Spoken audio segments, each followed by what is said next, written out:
एक राष्ट्र एक चुनाव के समर्थन में उतरा साउथ का ये दल, कह दी ये बड़ी बात। देश में वन नेशन वन पोल पर बहस छिड़ी हुई है। इस मुद्दे के समर्थन में साउथ के एक दल ने कहा है कि अगर ये लागू नहीं किया गया तो भगवान भी तमिलनाडु को नहीं बचा सकते। देश में वन नेशन वन इलेक्शन को लेकर जहां कुछ नेता सपोर्ट में हैं तो कई इसका विरोध कर रहे हैं। इसी कड़ी में अभी से तमिलनाडु के एक राजनीतिक दल का समर्थन मिला है। केंद्रीय गृह मंत्री अमित शाह के एक साथ लंबी चर्चा के बाद नई दिल्ली से लौटने के कुछ घंटों बाद ही अन्ना द्रमुक महासचिव पलानी स्वामी ने शुक्रवार 15 सितंबर 2023 को कहा कि लोकसभा चुनाव के साथ ही तमिलनाडु में एक राष्ट्र एक चुनाव को लागू किया जाना चाहिए। अगर ऐसा नहीं हुआ तो भगवान भी राज्य को नहीं बचा सकते। पलानी स्वामी ने पहले ही वन नेशन वन पोल विचार को अपना पूरा समर्थन दिया था। इच्छा जताई थी कि पूर्व राष्ट्रपति रामनाथ कोविंद की अध्यक्षता वाली समिति देश के विकास के पक्ष में मजबूत और त्वरित निर्णय ले। जनता डीएमके सरकार को हटाना चाहती है।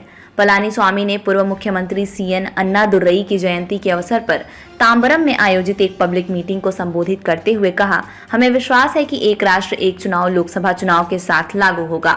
बहुत जल्द लोकसभा चुनाव आ रहे हैं। आपको चुनाव में एआईएडीएमके के उम्मीदवारों का समर्थन करना होगा। तमिलनाडु की जनता चाहती है कि इस डीएमके सरकार को हटाया जाए और यही आवाज गूंज रही है। ऐसा करने के लिए एक राष्ट्र एक चुनाव जरूरी है।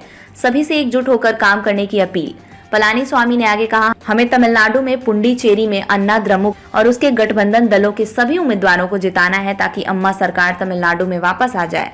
साथ ही केंद्र में एक अच्छी सरकार बननी चाहिए। इसे हासिल करने के लिए पार्टी पदाधिकारियों को एकजुट होकर काम करना चाहिए। झूठे मामले थोपने के बाद भी सत्ता में आएंगे।